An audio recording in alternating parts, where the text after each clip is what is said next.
Undeniable talaga ang kilig ng tambalang Kim Chiu at Paulo Abilino.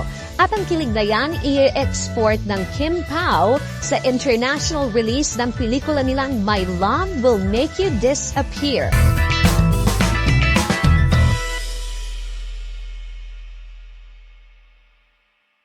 Parang lahat ng tao gusto si Kim. Gusto Parang Kahit pa ma-caught off guard, undeniable ang kilig kay Paulo Abilino at Kim Chiu. Nabibida na sa kanilang first ever movie na My Love Will Make You Disappear. At syempre, nakachika natin sila at nakwento ni Paulo ang traits na hinahangaan nila sa isa't isa. ako, if there's a trait that I would like to get from Kim, maybe it's her likability. I mean, kapag nakita ng tao si Kim, parang kaibigan mo kagad. Ang effect naman ni Paulo kay Kim, aba, nag-mellow nga raw siya ng slight. Demure na ya. Siyempre, hindi naman tayo magsusobrang mag-ingay. Baka, nag-adjust tayo ng konting-konti as much as I can. Yes, tinong daw natin. Nilagay sa lugar yung kaingayan. Mabusisi sa pagpili ng proyekto ang Kim Pao at ibahin nyo ang rom-com na ito. May fresh new flavor at atake raw na ipapakita ang mga karakter nila na sina Sari at Jolo. And this is a different rom-com. Yung rom-com na masasabi mong very now. Yung parang very advanced. Naka-iOS siya. Naka-update. Yes, naka-update yung rom-com na to. Dahil sa init na suporta at laki ng fandom ng Kim Pao, di papalabas sa higit 30 countries ang My Love Will Make You Disappear. Top proud sila na i-export ang Pinoy kilig sa mundo. Then more than that, I think yung sense na yung tayo bilang Pilipino, like us, our communities here, and parang syempre at the same time yung mga kilig na very very unique yung term. Yung tayo mga Pilipino, gusto natin yung kilig ng Korean. Pero na-engage tayo doon. So ito, i-export naman natin yung kilig ng Pilipino. Showing din dito sa Pilipinas sa March 26 at sa March 27 onwards naman sa international.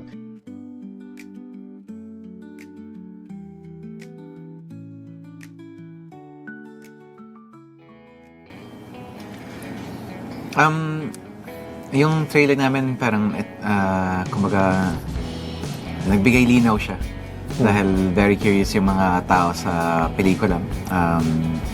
Upon knowing the title, teaser lang yung napalabas na wala pang definite story. So dito sa trailer nagkaroon ng konting linaw sa storya, sa mga characters na ipaportray namin at kung ano talaga yung kwento ng pelikula. Pero in terms of the line, I think si Kim makakasagot doon. Kahit kami din, nagulat din kami sa nangyaring trailer. Kasi parang very shocking. Nasa trailer na yun. Agad-agad. Ako tatago natin para sa movie. Pero yun na nga. So, nabigla nila yung mga tao. And we're very happy na na-curious yung karamihan sa pelikula namin, My Love Will Make You Disappear. And maganda naman yung mga response, nakakatawa yung ibang mga comments, and yung mga nakakatawa doon yung, Sari, gusto ko rin. Kim, gusto ako din. Same. So, yung mga ganong mga reaction, nakakatuwa kasi parang nagsastart siya ng conversation, ng curiosity.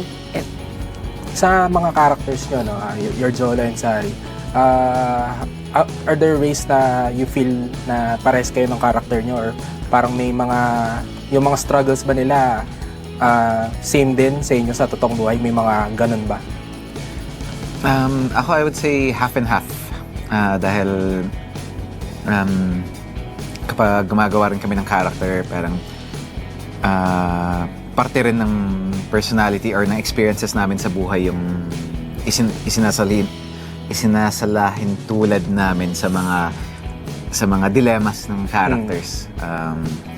Pero I would say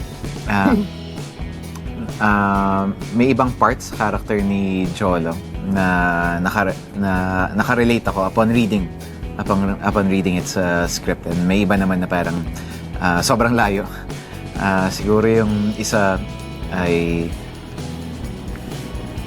yung willingness, yung niya, parang openness niya na tumanggap ng pag-ibig kahit maraming beses na siya nabigo.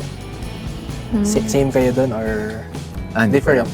Sa akin naman iba, as Sari, yung medyo same sa akin is, yun na nga, kina-question ko rin naman yung sarili ko na bakit nawawala yung mga minamahal ko. So same as si character ko rin dito, lagi din siyang napapatanong na bakit kaya sila nawawala. So yun. Nung media con nga, parang nung natanong kayong parang keys to how to not make your loved ones disappear. Nabanggit mo nga na parang hindi mo siya alam. Yes, hindi ako the perfect person to answer that question. Kwento ko sa inyo pag kinasal na ako. Ayun, Pao, you're more known dun sa mga serious roles mo, no? Some of which you've won awards for. What made you decide to take this role na yun nga, hindi medyo parang nag-veer away ka dun sa yung mga usually mas kilala kang roles?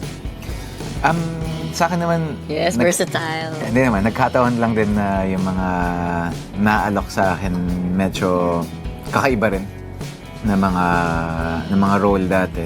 Dahil hindi rin lahat na bibigyan ng oportunidad or nagkakaroon ng oportunidad gumawa ng rom-com. Siguro at sa panahon ngayon parang nagkataon lang din sa akin.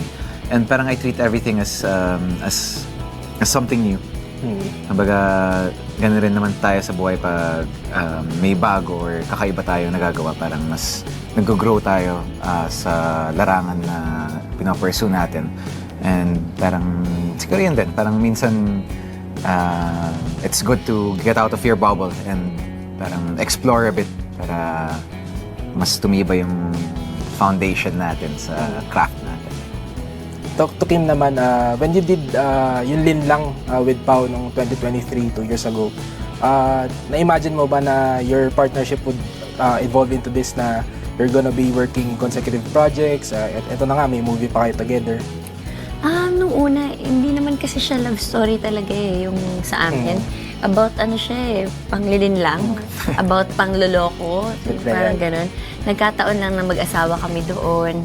And parang, lagi nga kami nag-aaway doon So parang nagulat na lang din kami na yung suporta ng mga tao, parang, bakit parang pa-love team na to? Parang gano'n na may mga slow-mo with music effect pa. So, natuwa naman kami sa suporta ng mga tao. And hanggang sa dumami na nga sila. And ayun nga, nabigyan na kami ng next project, nagka-Secretary Kim. And dumami pa sila. So, nabigyan din kami ng movie. So, this is all because of our supporters, the people who love us, who support us. Hindi naman kami mabibigyan ng kasunod na project kung wala yung mga sumusuporta talaga sa amin. Ito kayo Pao, nabanggit ka ni Kim yung about sa love team. Ano lang masasabi niyo dun sa reception ng mga tao? And do you like being called a love team? It's kind of awkward, I think, for our age. Pero kung saan masaya yung tao, parang kung yun yung nagpapasok, kung yun yung gusto nilang tawag. I'm not very into titles as well. So, at this point, parang kung nakakapagbigay ligaya kami at nakakapagbigay inspirasyon kami through what we do sa mga proyektong nagagawa namin, then I think it's a good thing. Kaya nga din siya tinawag na parang we're in a showbiz industry. So parang showbiz entertainment industry is because we give entertainment to people. Magbibigay kami ng saya, ligaya, or pastime nila, ganyan. So parang nakakatuwa din. Minsan, nasa labas ako, may nakikita ako na nanonood ng TikTok na kami nilang parang ako yung nasa day, naiya ako. So mga ganyan. So parang nakakatuwa na makita na ganun. In all ages, yung mga nakikita namin sa X, may mga matatanda na, mga bata, or yung mga dating hindi naman magkakaibigan na nag-uusap, pero ngayon nag-uusap sila dahil sa amin dalawa. So parang nakakatuwa na makita yung ganung klaseng suporta. Your movie's gonna be shown internationally, no? Parang over 30 countries, territories. Would you say this is your biggest movie, and ano yung masasabi niyo na ganun kalaki yung release ng pelikula niyo? Very thankful, of course, to Star Cinema. And last time din kasi yung Lin Lang, pinalabas din siya worldwide. And iba din yung support na natanggap namin. So we're looking forward this time na kilala pa nila kami. And then sana ma-cater talaga namin yung Filipino kilig. And napakilala natin yung bansa natin na ganito, gumawa ng movie sa Pilipinas. Ganyan. How about you, Pao? Same lang kay Kim. Sagot ko! Same lang. Happy talaga siya.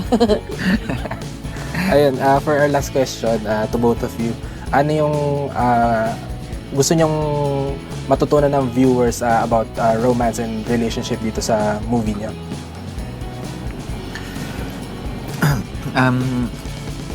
Para sa akin, parang ayokong pangunahan kasi yung viewers natin dahil kanya-kanya tayo ng mga opinion pagdating sa mga bagay. Minsan yung pagkakaintindihan natin sa isang aspeto ay iba sa pananaw ng ibang tao.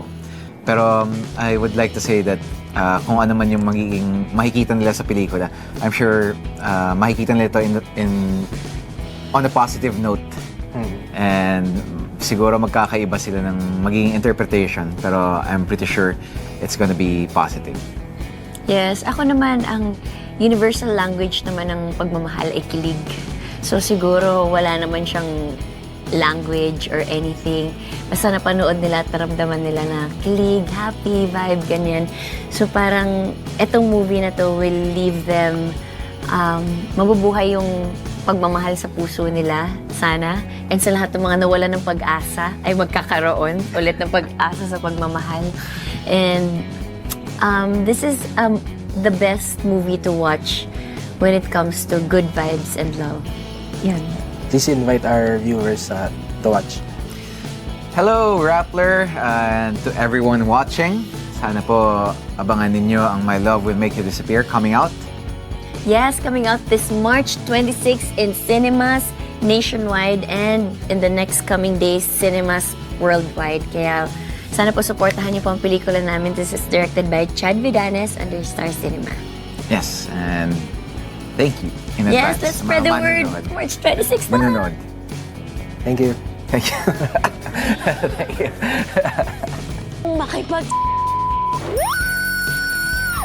Good morning.